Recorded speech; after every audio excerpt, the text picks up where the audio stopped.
can process the refund for you.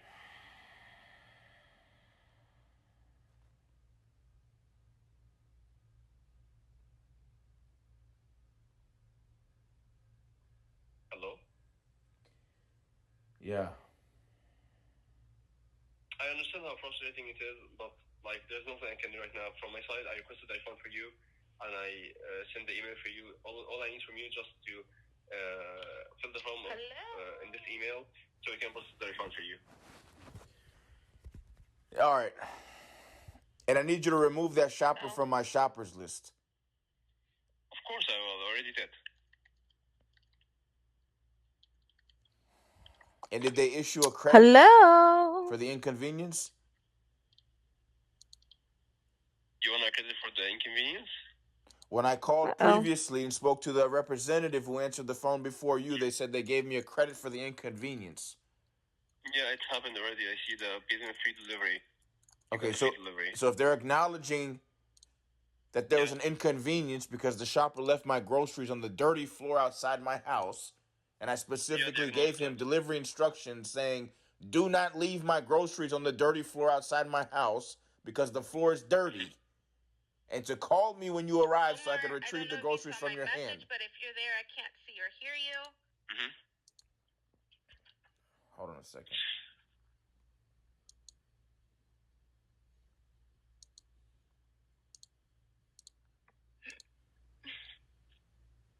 Omar, I don't know if you saw my message, but if you're there, I can't see or hear you.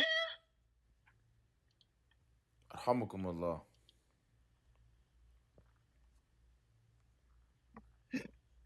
What I see here that the instructions you really type a lot of things. Like what I see here, I can't see the instructions.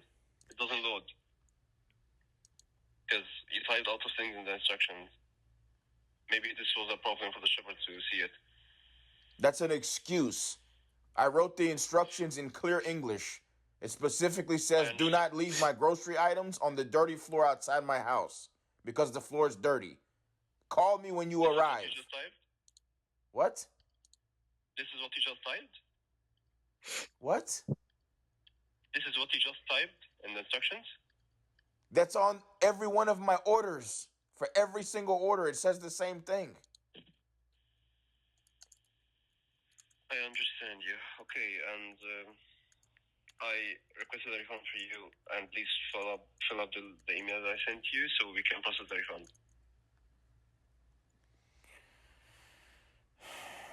There you are. Now I can see you and I can hear you. I was on the I didn't know you couldn't see me or hear me. I was trying to hurry up and finish a call with the Instacart representative who was trying to scam me. I was telling them that the shopper left my I was telling them that the shopper Derek who's all of a sudden feels real comfortable enough to just leave my grocery items on the dirty floor outside my house because I'm very nice and courteous when he delivers my groceries. I say, thank you very much, sir. Have a great day. Things like that. And I specifically left delivery instructions on every order, including the order that they delivered today, which says, do not leave my grocery items on the floor outside my house because the floor is dirty. Call me when you arrive so I can retrieve the groceries from you. And the shopper left my groceries on the dirty floor outside my house anyways, and he didn't call me. He just he put them on the dirty floor, knocked on the door, and left. I called Instacart. I complained. The first representative said, okay, I could give you a $5 credit. I said, I need you to refund me my money and tell the shopper or whoever to come back and get the dirty groceries from the floor that they left it on because the floor is dirty. I don't want dirty groceries. I didn't pay for dirty groceries. The groceries weren't advertised as groceries with dirt from the floor on them. Omar, please. No, but I get it. I understand. So so what happened? That's disgusting. I'm already having enough difficulties trying to keep my house clean as possible, and they're expecting me to bring dirty groceries into my house, contaminate my house, and contaminate my kitchen. Because they don't want to follow simple delivery instructions, which is Call me when you arrive so I can retrieve my groceries from you. How difficult is it for somebody to make a phone call? Right. Well, before we kind of dive a little deeper today, I do need to get some updated assessments from you, okay? I'll try to get through this as quickly as possible because it's been a while, I feel, since we've kind of talked, and I want to know what's, going on with you. I'm going to type the responses for the assessment into the chat. That way you could just refer to it and say it out loud, and we can move through it fairly quickly.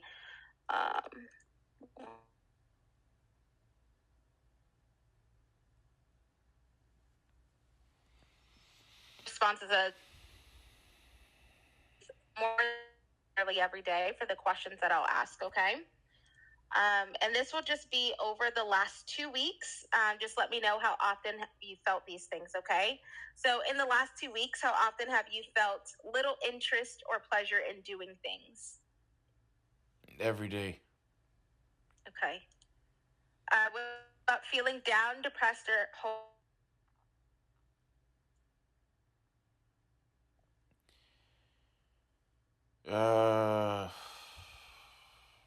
It all depends, Ashley, to be honest with you. I'm trying to accomplish one thing, and they're making it very difficult for me. Literally from every single angle. I mean, they're unethically hacking my phone. They're harassing me. They're maliciously harassing me. They're spying on me. They're doing all these different things, and I'm just trying to accomplish one thing. And they're purposely making it difficult for me. And the only excuse that they could ever have is to say, "Oh, we're trying to keep you going. We're trying to, make sure you don't give up. That's why we're bothering you so much." I don't need somebody pushing me along that way. I just need money. If they were to pay me, all these problems I'm complaining about would go away. But they don't. They're doing these things so they don't have to pay me, and they're doing these things so they could try to create another excuse about why they don't have to pay me. Yeah. So would you say it? I know you said it's basically it depends, but is it like only a few days a week that you're feeling like this? Like it becomes, okay, I'm feeling hopeless with the situation, or is it like every day that you're feeling hopeless with the situation because it's coming from every angle? It's coming from every angle. I'm documenting it, but what's obvious to me is what was obvious to me when I was in South Florida, and before I moved to Tallahassee, Florida. They were doing the exact same thing, and I was documenting it the exact same way. The only difference between now and then is I had less memory on my phone, and I was working with an iPhone 11. Now I have an iPhone 14 Pro Max with much more memory on it. And I was documenting everything, every single thing, and complaining about every single thing. And the same thing they were doing then is the same thing they're doing now. They're trying to devalue my complaints. They're trying to act like I'm delusional. I'm, whatever, so they don't get in trouble. I mean, they're literally doing things the same way just to piss me off, just to make me upset. And they're acting like they don't know what I'm talking about, so they don't get in trouble. If I injure somebody and I'm in a courtroom in front of a judge and a jury, and they say, "Omar, why did you injure this person?" And I say, "I don't know what you're talking about." And they say, "Omar, we have evidence proving that you injured this person. What do you mean you don't know what we're talking about?" And I say, "I don't know what you're talking about. Do you understand English?" And I start acting dumb and stupid and being sarcastic and sassy and all this nonsense that they're doing. They're going to say, "Okay, Omar, well, we're going to give you extra time in jail because you're wasting our time and you're wasting the jury's time. That's something that is a common occurrence, right? That's something that almost every American citizen wakes up and goes to sleep being aware of if they do something wrong. And the circumstances are just that. So what's the difference between when an officer injures me and I have evidence proving that they injured me, and they keep harassing me just to make me more upset and to make my complaints come off as if I'm upset more and more, and I'm angry and all these other things, just so they could try to have some kind of desperate defense, as if I don't have every right to be upset because somebody injured me and they're trying to lie so they don't get in trouble for injuring me. All right. I mean, I was literally at the podiatrist yesterday, and I'm sitting there, and right before the doctor walks in, there was some white lady with an American accent walks by and says, "That guy," referring to me, and then the doctor walks into the room where I am and starts talking to me. Like, I don't want to hear that. I'm there because I have injuries in my feet. I don't want to hear somebody criticizing me and belittling me and acting like, they could get away with doing those things. And they're obviously talking bad about me before the doctor walked in the room. I mean, how uncomfortable do they expect me to be before I actually start standing up for myself more than just by complaining? Because what's obvious is me just complaining verbally is making them feel like, they're more empowered to keep maliciously harassing me because all I could afford to do was complain verbally. Right. It's leaving you powerless. Well, they are trying to. No, it's making me feel hopeless. It's making me feel hopeless, and it's making me feel like I'm not a human being. I'm not an American citizen. I don't have rights. I'm not aware of the fact that our president is purposely harassing me directly and indirectly on news broadcasts and all these different things, and trying to pick on me and trying to show off to other people like, look, we're picking on Omar again, and he can't do nothing about it, and what is he gonna do? We can't wait for him to become violent so we can kill him and justify it and then cover up his evidence like we've already been doing, and he can't get away with it, and we're already scaring his family, and what is his family gonna do? It's like they're what's the word? It's like they're taking advantage of an innocent child, an infant child who literally, is hopeless. Helpless, yeah. Yeah.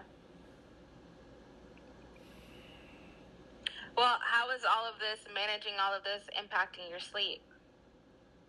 It's affecting my sleep. It's affecting my sleep a lot.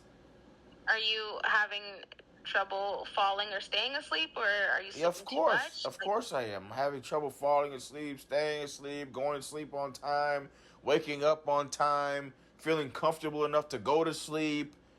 I mean, I'm sick and tired of it, man. And they keep spraying this smell that smells like medical marijuana. Literally, when I'm at nighttime, in certain times of the day when I'm trying to accomplish something important, and they're trying to make me fall asleep so I don't finish documenting something or making a record of complaints. It's just so aggravating. It's so aggravating. It's like they're trying to poison me now to try to get away with me complaining about them and documenting the complaints. Because the more I document the complaints, the more they're going to have to lie about what I'm complaining about so they don't get in trouble. They're going as far as literally spraying poison that smells like marijuana that makes me tired and sleepy. Okay. What about your appetite? Sometimes I'm hungry, sometimes I'm not. You know, it's like they're doing it for that also, because obviously it's impacting my appetite also. If somebody's smelling marijuana or catching contact from marijuana in the air, it's going to affect their appetite. It's going to either make them hungry or it's going to make them sick. Or make them sick. Exactly. Yeah. And if they're acknowledging, okay, this person is eating these specific types of food, and if we make them catch contact with marijuana, they're gonna have an appetite and they're gonna eat that specific type of food because we're aware that they're ordering these types of groceries, and they'll be lethargic after they eat these groceries because they haven't eaten all day because we've been harassing them so much they didn't have an appetite. So now all of a sudden when we make them catch contact with marijuana and they feel like they have an appetite, they're going to eat all the food that they have, and they only have this specific food, and they're going to end up being lethargic, and this is going to give us this amount of time to get away with him complaining about us and sending emails to our superiors and all these different people on the same email thread that's making it difficult for them to get away with injuring me, which is what they were banking on previously before I was sending them all of the complaints all in the same email thread with their superiors, with those superiors participating government agencies, with my opposing counsels, and all those people who are responsible for injuring me. Because when I was sending it to them individually, they were doing things to try to get away with it. Now I'm sending it to all of them at the same time, so they have no choice but to acknowledge it. All right. How has this been, I guess, the non-resolution, has it been making you feel like you've failed or have let your family down or yourself down? Of course. By not having this resolved? Of course. If I was your child and I was complaining to you about the same exact thing, I'm almost certain, because of how long I'd be complaining about the same thing, and we're obviously still alive in the same day and age, in the same planet, in the same demographic area, and I'm complaining about the same thing for several years, and they're still trying to cover it up so they don't get in trouble. For several years, they've been doing the same cover-up attempts and the same type of malicious harassment and malicious obstruction of justice and all these different things so they don't get in trouble. I can only imagine how you would feel if I was your child. You would feel hopeless and helpless and scared and all these same things that I'm feeling. The only difference is your family feeling this way? Like, of course they are. Of course they are. Of course they are. How could they not? They're only human. The president of the United States expressed that he was traumatized after he got shot at. Of course, his children and his family are going to feel the same way. His children and his family got on live news broadcasts and expressed that they were upset that happened, and they were concerned and all these different things. Yeah. And that's a billion, if not $1 trillion industry family.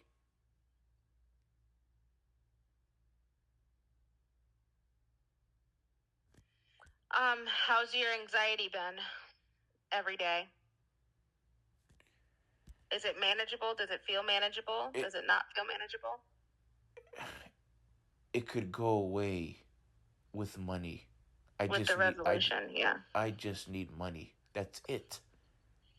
If I have a flat tire on my car, the problem's not going to be resolved until I have enough money to fix the flat tire on my car so I could accomplish goals that I want to accomplish in life.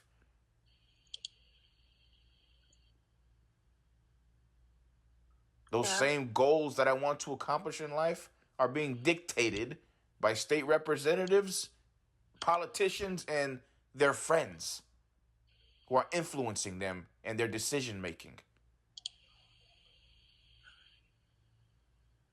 It's the same exact difference when I'm trying to accomplish something like obtaining monetary relief from the people who injured me, who are government employees, and state representatives and politicians and their friends are dictating my ability to do that. Yeah. Somebody who has a flat tire on their car and trying to accomplish their goals in life, and me trying to obtain monetary relief so I could accomplish my goals in life. Both of those situations are being dictated by state representatives, politicians, and their friends. Do you feel like the situation's going to get worse? Like you're afraid of something more awful would happen if this is not really resolved soon, or it continues down this way? Is it? It can only get worse if they don't pay me. They're extorting me. It can only get worse. They're acting like they could get away with extorting me. And they're doing that on a national level and causing global scares to act like they could get away with it. And causing global scares to create delusional distractions or empowered delusional distractions as an excuse.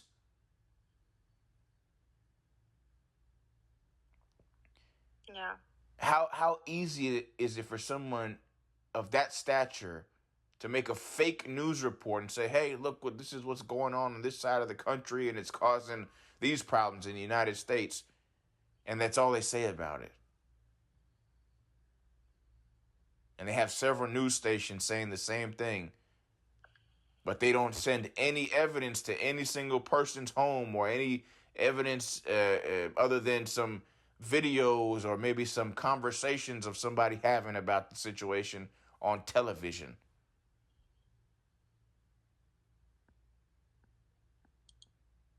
I can make a fake video and act like it's real.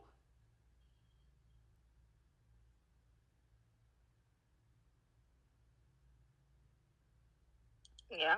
Somebody with a studio and several millions of dollars at that as disposable income as a resource to make fake news broadcasts. They could also make a fake news report and broadcast it on television and get people to believe them. Who is going to believe them over somebody who doesn't have those kind of resources and trying to make a fake news report? Of course, they're going to believe the person with more resources, because whether they're lying or not, they still have more resources. Who wouldn't want to take the side of somebody who has more resources than somebody who has less resources? The only people I could imagine is family members of the person, or people who are affected by the same complaint and decide to stick together.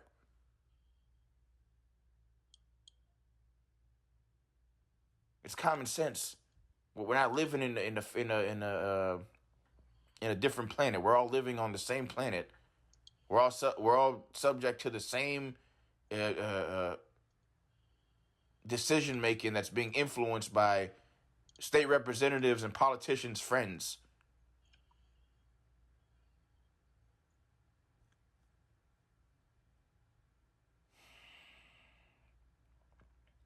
Well, yeah. So my concern is how you're managing this stress every day. Like, I'm doing the same exact thing I've been doing. But how outside of I'm eating food from Costco, drinking drinks from Costco, Vitarain vitamin water, Costco Kirkland brand, Zephyr Hills water, and eating food from Costco.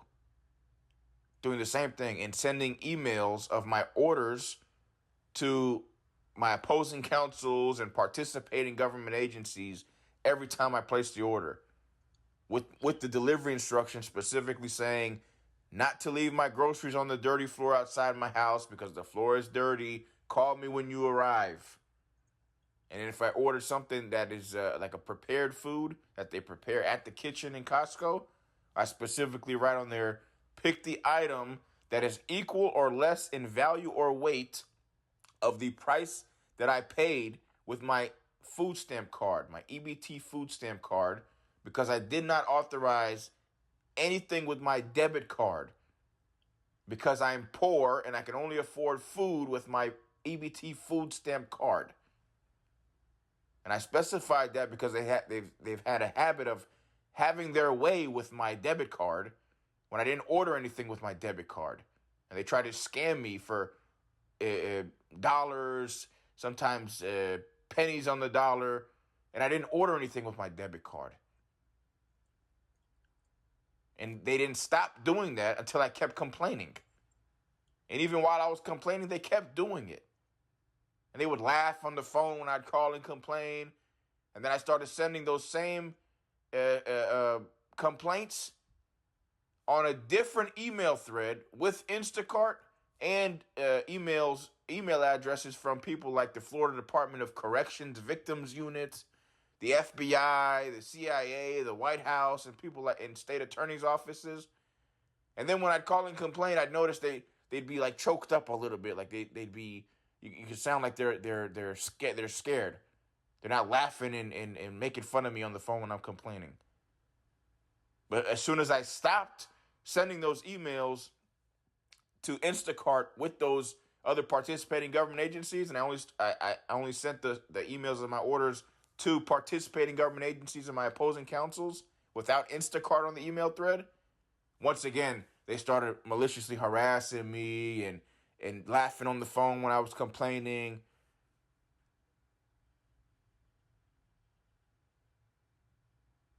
Acting like they're acting like all of a sudden, oh, they think they got away with it again. Well, I hear the way that you're managing, obviously, is advocating for yourself. You're making sure that you eat right. And even with that, like if something is done wrong, you're catching it before it escalates and trying to make sure that people are treating you the way that you're asking them to treat you. But I do know, like, also when we first started, you were attending med management with us. What happened with that? Because I see that you haven't been to med management for a while. No, I told him I don't feel comfortable enough taking pills that I don't know what's in them. And at the end of the day, I don't need pills that I don't know what's in them to help me. I need money.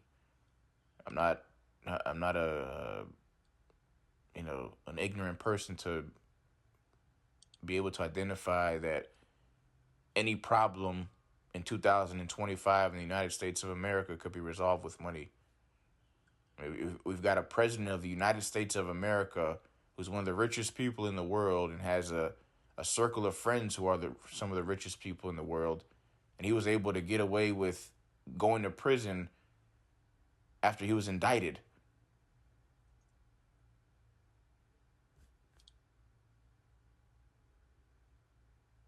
And he's still under investigation for having sex with little boys and girls in the Epstein case. And Epstein's wife owns the company of the textbooks that are in all public schools.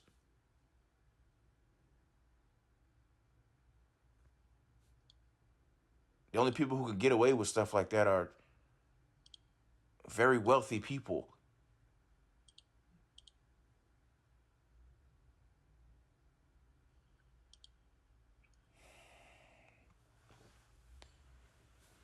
Yeah.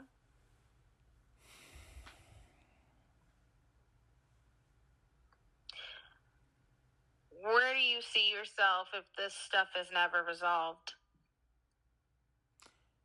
What happens next? I can't. How do we move past it? I can't tell anybody that, because if I tell somebody that, they'll try to pregame their malicious obstruction of justice around what my next move is, so they can continue to try to get away with injuring me.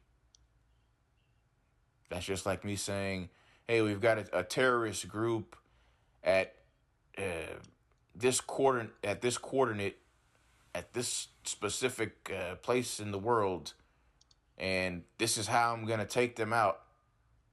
And I make a live news broadcast on satellite television and on every news station and everything. And, of course, the terrorist group is going to be watching it. And they're going to obviously know, okay, they said they're going to come and take us out this way on this day in this manner, and they have these resources. How is that going to help me?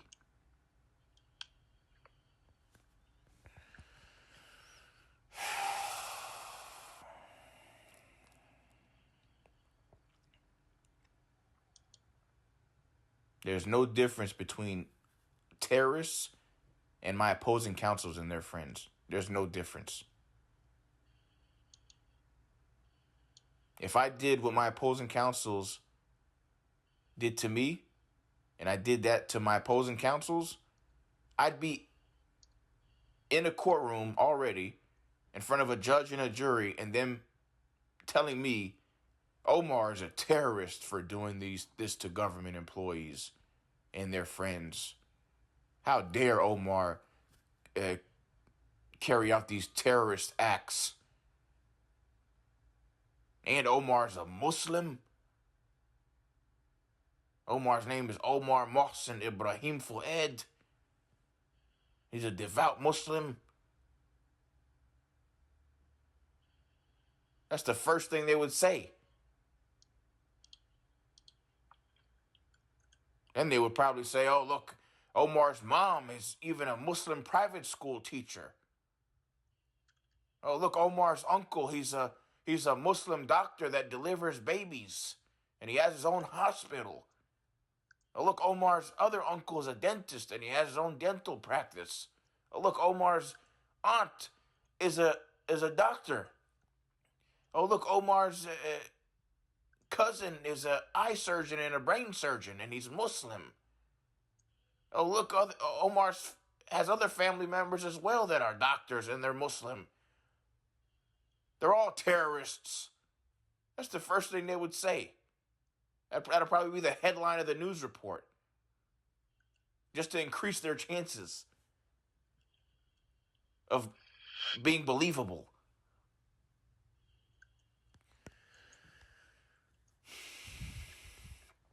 When in all actuality,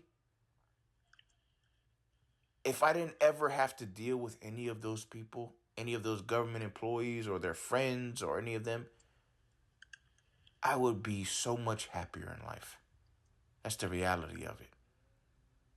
Just like my opposing counsels and their friends would be so much happier in life if they didn't have to deal with me complaining about them.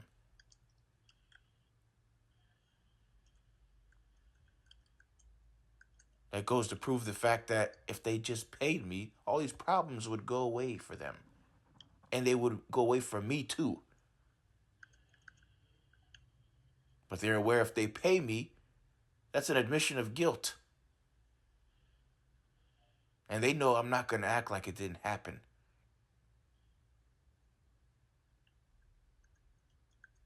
I wasn't going to act like it didn't happen if they paid me when it happened. And I wasn't going to act like it didn't happen if they paid me today. Because the type of world that we live in, when you let people get away with things like that, they do it again.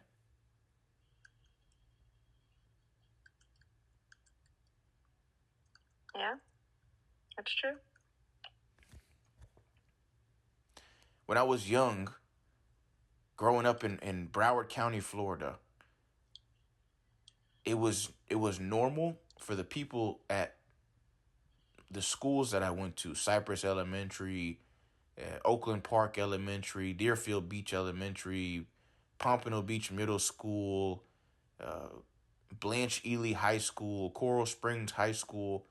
It was a normal thing for people to say and have an understanding of, if someone has a problem with somebody, that problem is never resolved until the person they have a problem with dies. Because it's like there was something that they were putting, it's like there was something that they were putting in the food or something, or in the water, or in the air that we were breathing, that if we have a problem with somebody and we act like it didn't happen, they do it again. If you don't confront it, then they're doomed to repeat it. Yeah. Yeah, literally, and it's like a natural occurrence. It's a natural reoccurrence. It's like if we're programmed that way. And from a young age, we knew that the problem is never resolved until the person who we have a problem with dies. And I'm 36 years old, and that same exact situation is still relevant to this day.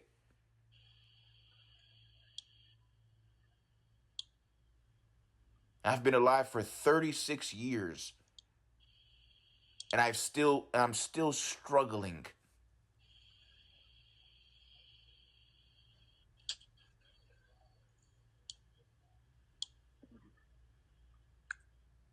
There's a reason why that's happening. There's a reason why they're having news broadcasts with people in the same House of Representatives and same rooms, where they're all complaining about other state representatives and politicians and decisions that they're making, and the influence that their friends have on them. They were complaining the same way and about the same exact things when I was in elementary school, in middle school, in high school. And the problem is still happening, and the complaints are still being complained about the same way amongst the same types of people and the same people of similar stature. It's obvious that is a way that they are making money for themselves. I don't need people pushing me along that type of way. I don't need that. Because if I did that, they would say I'm harassing somebody. They would say I'm assaulting somebody. They would say I'm endangering somebody. They would say I'm attempting to murder somebody. They would say I'm a terrorist.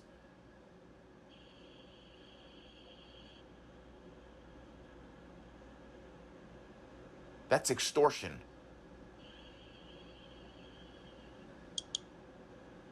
And they're acting like it's not.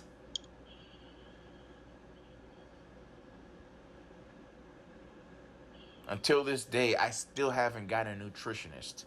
Until this day, I'm still complaining about the fact that I need a nutritionist. I need to know specifically what foods I need to eat so I could have that much more of a chance to become successful in life. Me just putting things in my body that I'm not aware of what they actually are and what's in them, and if it's going to benefit me more than a different type of food, that's not helping me.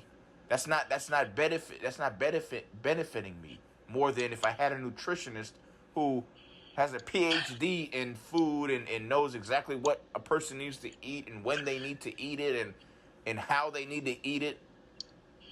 And based on what they're trying to accomplish in life, they know exactly how much calorie intake, how much protein intake, how much nutrient intake they need, when, where, and how.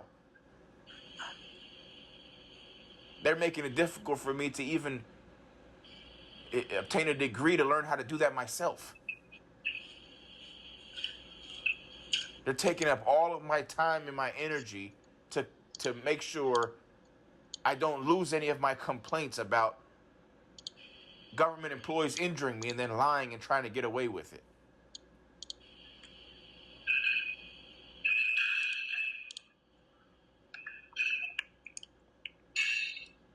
I was literally at the podiatrist yesterday, and they told me I have bilateral foot pain.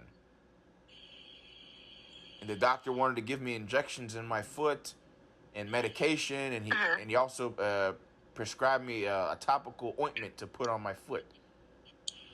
And then today, I'm looking at the news broadcast at the White House, and Donald Trump is giving a speech with a Muslim woman with a white headscarf, and I think the president of Turkey. And the title of the video, the live video feed from the White House, is something about bilateral something. But literally, as soon as I logged on to watch the live video, the president logged off, and they ended the interview. Literally, the president said, "Oh, CNN, fake news. Have a good day. Bye." I'm like, "What the? Are you serious?"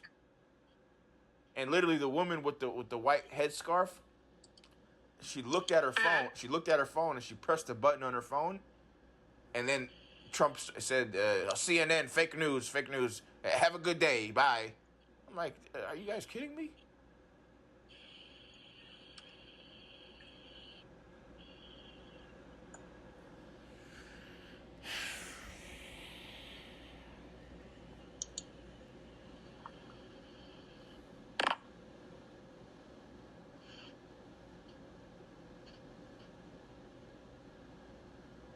But if I sit here and I sit here and put this in writing, right, and I send it to whoever, they're gonna say, "Omar, who the hell do you think you are for the president of the United States to want to stop an interview because you logged on to their live YouTube feed to watch it? Who the hell do you think you are, Omar?"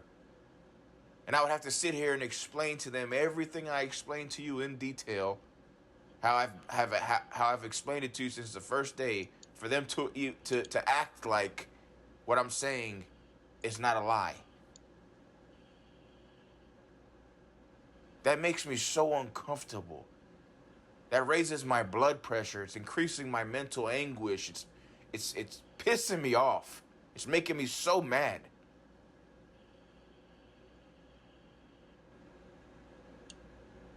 And what makes me even more mad is the majority of the people who I know would react that way when I would bring something honest to their attention are people who are already aware of what's going on. Yeah. Because they've literally got things trending in the hip-hop community and pop community and the video communities and all these different things that are influenced by hip-hop and pop and music and country music and all kinds of music and whatever's trending, that are all surrounding my complaints and things that were created, content that was created that stemmed from my complaints, that they were trying to use to distract people and create delusional distractions to try to devalue my complaints as time went by, to make it seem like I didn't know what I was talking about, or what I complained about is something else and it's not accurate in reference to what I'm saying and all these different things. That's why it's bothering me so much that I have to keep up with all of my complaints and spend all of my time and all of my energy to not lose any of my complaints.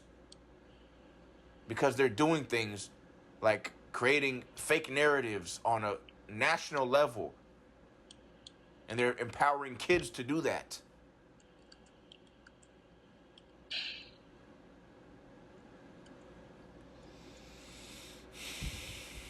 What if you gave yourself a break from fighting at least one day?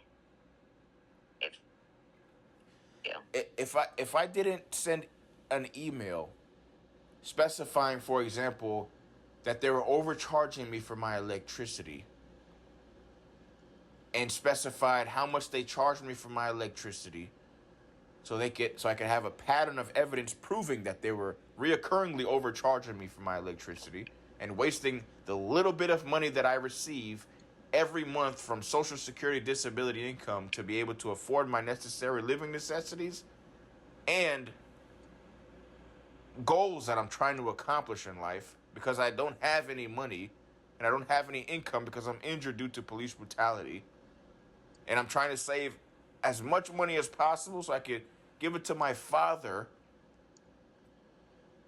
because he filed a petition for adjudication of legal incapacitation on my behalf because I'm physically, mentally, and legally incapacitated due to the police brutality injuries. And he had to file a petition for adjudication of legal incapacitation on my behalf, and I had to appoint him as my guardian so we could present evidence to a judge in court by way of the equitable tolling remedy to remove statutes of limitations on the case. Because my opposing counsels and their friends have purposely caused the statute of limitations to expire, if there even is any statute of limitations on a special case like this that involves government employees injuring me and then maliciously obstructing justice so they don't get in trouble, which is an attempt of murder. And for there to even be statutes of limitations on a case like this is another attempt of murder, because that's another form of obstruction of justice and failure to intervene and neglect of duty and violations of 1/8 United States Code Statute 1513, the retaliation against the victim, witness, and or informant statute, and similar U.S. codes and statutes. But my opposing counsels feel like they're able to get away with the excuse of the technicality so they don't get in trouble by saying, oh, Omar, you exhausted the statute of limitations. You can't sue us anymore. You can't obtain monetary relief from us from injuring you anymore. They think they could get away with injuring me and maliciously obstructing justice by using a technicality and saying, oh, the statute of limitations expired, Omar. You can't sue us anymore. You can't obtain monetary relief from us because we injured you.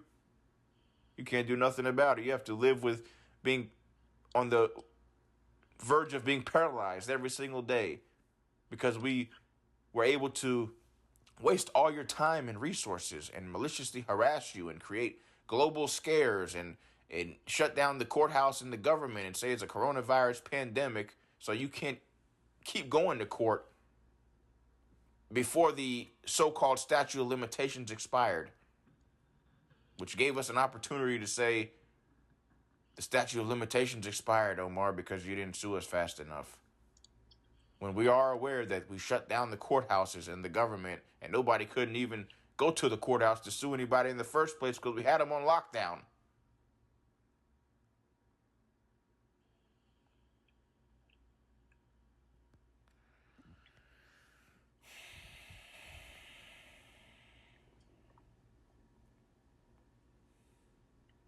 Well, in our time together for the next 3 months that we have coming up, because this was our first 3 months, this is our next 3 months, how do you see me continuously supporting you through this? Actually, that's a question that you would have to ask yourself. I'm 36 years old, and all I need is money to solve my problems. I told you in the beginning of our conversations the same thing I'm going to tell you now. The more I could document my complaints from a professional perspective from a perspective of a resource that has more resources than I do, the better it is for me and my family. The more a judge will be willing to acknowledge the clear and convincing evidence. If I present evidence to a judge showing, Your Honor, Omar has been speaking to talk therapy, Brave Health therapists, and complaining about the same things over and over. And Omar is not lying, Your Honor, because if Omar was lying, they would have arrested him for filing over 100 complaints about government employees injuring him. But he's not lying. And they didn't arrest him either because he's not lying. And Omar is still injured, Your Honor, and all he needs is money to be able to fully recover from his injuries and help his family.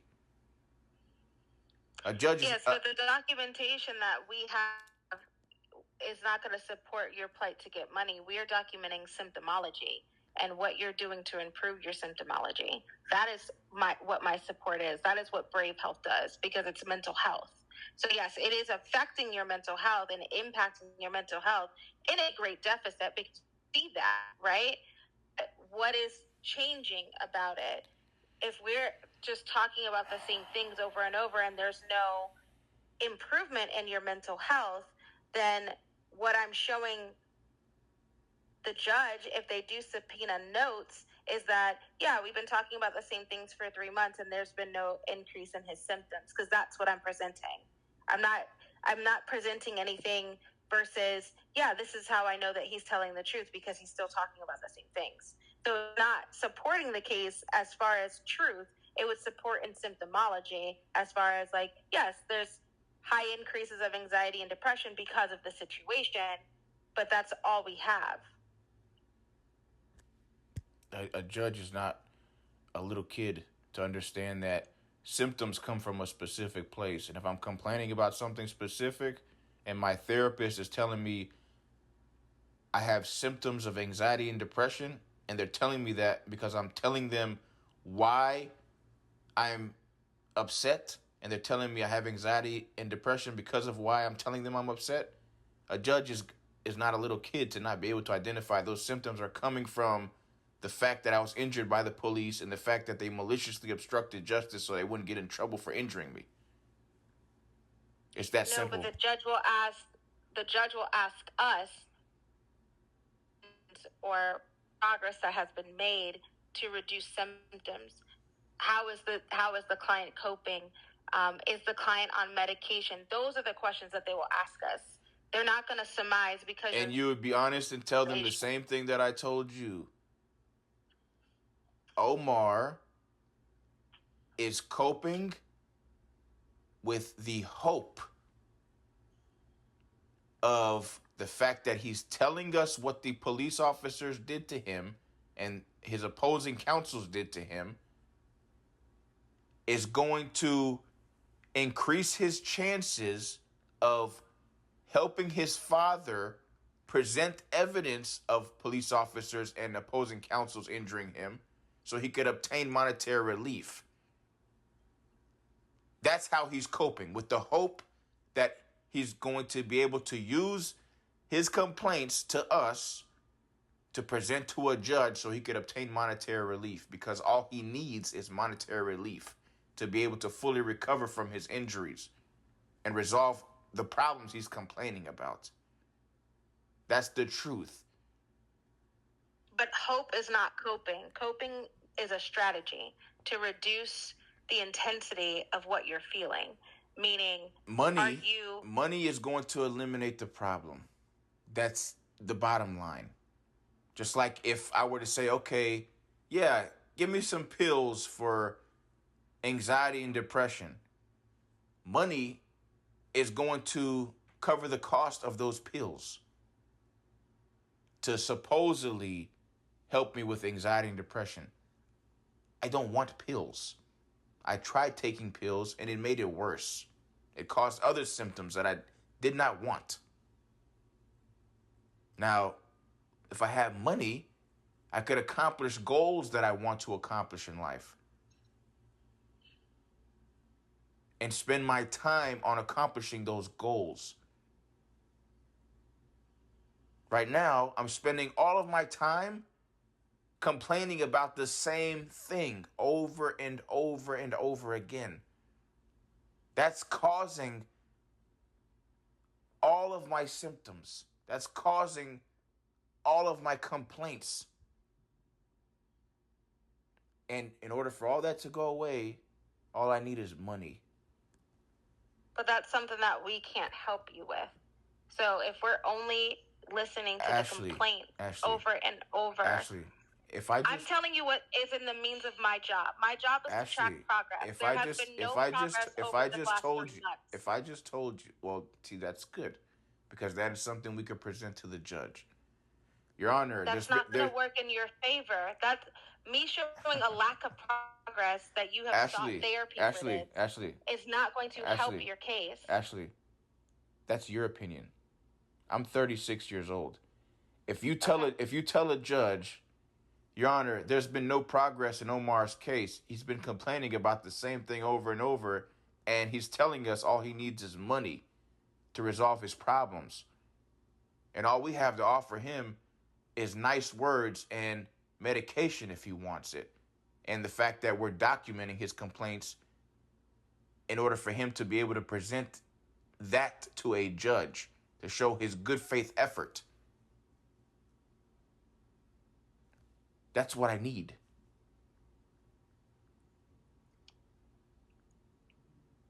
I'm telling you, the only purpose of me even engaging in talk therapy is to create a pattern of documentation showing my good faith effort of trying to resolve this matter and trying to create professional complaints through a company that has obviously more resources than me, so I could present my good faith efforts, which is exactly what I just stated to you, is to a judge and make it easier for my father, who's retired and recently had leg surgery and is still recovering from leg surgery and is waiting to be able to walk a quarter mile from the parking garage to the courthouse so he could present the evidence to the judge.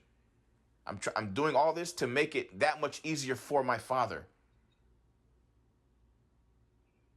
All because my opposing counsels are acting like I have no other choice by way of law and statute but to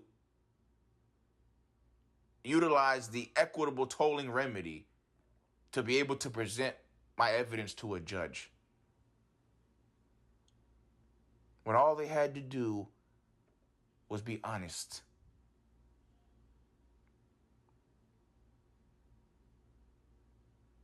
I saw a news report yesterday saying a state representative took a bribe of $10,000 and they caught her. That same state representative was working in the same demographic area and amongst the same people who have been trying to cover up my complaints. And now all of a sudden they caught a state representative taking a bribe for $10,000.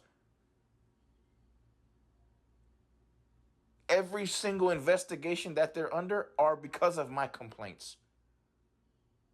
They're spin-offs from my complaints, literally. If I wasn't complaining to the extent that I'm complaining, they wouldn't be investigated. They would be continuing to just act like they didn't injure me.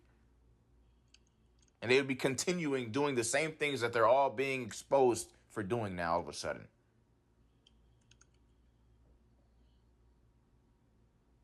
Ultimately putting my innocent two daughters at risk. Helpless young little girls. What type of father would I be to act like that's okay after experiencing them doing that to me?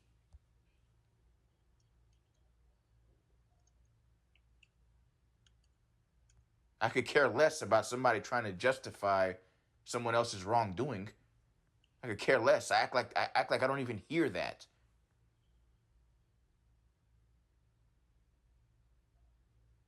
And when I act like I don't hear that,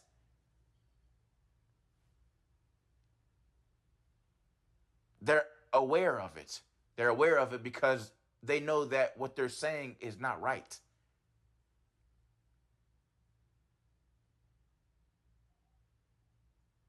If I stop talking to people and force them to acknowledge my written complaints,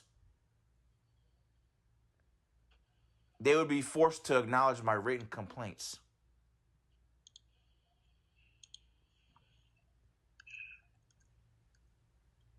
But it would probably take longer for me to obtain monetary relief than if I kept complaining.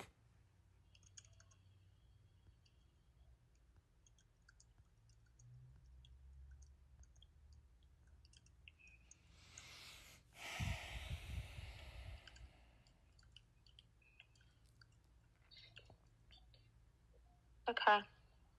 I understand that all documentation is necessary for your case.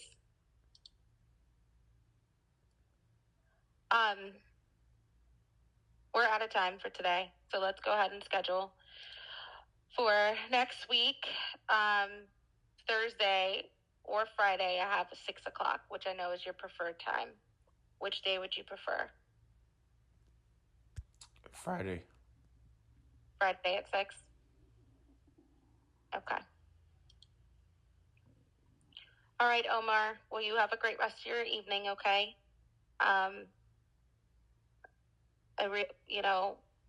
Want things to get better for you. I really do.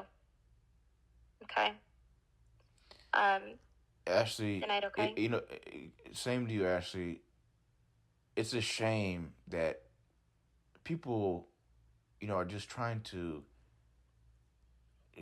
live a good life, and they're subject to circumstances that are empowered by criminals who literally are not supposed to be able to empower circumstances for people who are just trying to live a good, honest life. It's a shame. And it's even worse when people act like that's not happening. You know what I mean? It's like, for example, if I work for a company and they're telling me, "Oh, Omar, due to our policy, you can't say that your client or your patient or whatever you know needs money to resolve their problems. You can only say that they need medication." And you can't acknowledge that the medication is going to cause more symptoms that they're going to end up suffering from than if they didn't take the medication and received money to resolve their problems. You can't say that, Omar, because that'll put us out of business. And then the person who works for the company is just trying to, live an honest, professional life and have a job that's respectful and, you know, something that, their family would be proud of and all those different types of things. And it's a shame. It's really a shame. But, Yeah.